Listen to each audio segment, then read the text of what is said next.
جب اکبر بادشاہ کے دور میں شیعہ اور سنیوں کا جھگڑا ہوا تو سنیوں نے بات اکبر بادشاہ تک پہنچا دی۔ بادشاہ نے صرف ایک مناظرے میں معاملے کو حل کرنے کا حکم دیا۔ شیعہ ذاکر نے صرف اس ایک شرط پر مناظرہ قبول کیا کہ مناظرے میں ملا دو پیازہ نہیں بولے گا۔ ملا دو پیازہ اکبر بادشاہ کا وزیر تھا۔ اکبر بادشاہ نے شرط منظور کرتے ہوئے مناظرے کا ٹائم رکھ دیا۔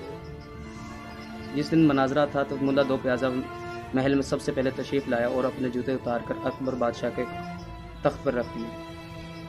تمام حضرات آ گئے تو اکبر بادشاہ جب آیا تو اس نے اپنے تخت پر جوتے رکھے دیکھے تو اس نے کہا کہ یہ کس کی ہمت ہوئی کہ اس نے میرے تخت پر جوتے رکھ دیے۔ تو سب نے ملا دو پیازہ کی طرف اشارہ کر دیا۔ اکبر بادشاہ نے ملا دو پیازہ سے پوچھا کہ آپ نے یہ حرکت کیوں کی؟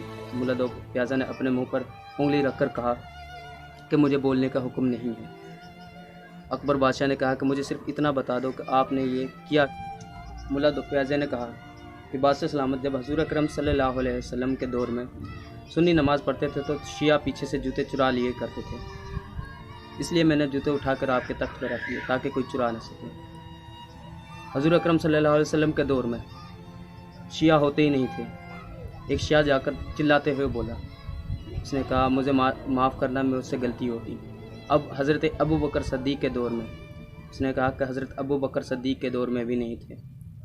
آپ نے یہ کے بعد حضرت عثمان، حضرت عمر، حضرت عثمان، پھر حضرت علی کے دور کا حوالہ دیا۔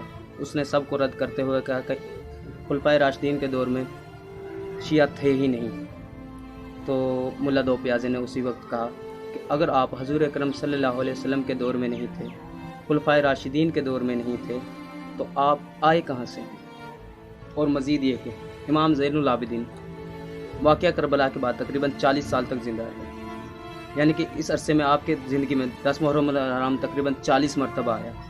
کیا آپ نے ایک دفعہ بھی 10 محرم الحرام کو ماتم کیا؟ نہیں کیا۔ کیا آپ نے ایک دفعہ بھی 10 محرم الحرام کو گھوڑا نکالا؟ نہیں نکالا۔ کیا آپ نے ایک مرتبہ بھی اپنی زندگی میں اپنے اوپر چھریاں چلائیں؟ نہیں چلائیں۔ سوال یہ ہے کہ جو آج کل محرم الحرام میں ایسا کرتے ہیں، کیا ان کا دکھ امام زین العابدین سے بھی بڑا تھا؟ پھر وہ کون لیں گے اور کہاں سے آئے ہیں؟ ہمیں اس بات پر غور کرنا چاہیے، ذرا سوچیے۔ اللہ تعالیٰ میرا اور آپ کا حامی و ناصر ہو۔ اللہ حافظ۔ لائک کریں اور اپنے فیملی ممبرز اور دوستوں کے ساتھ شیئر بھی کریں۔ شکریہ۔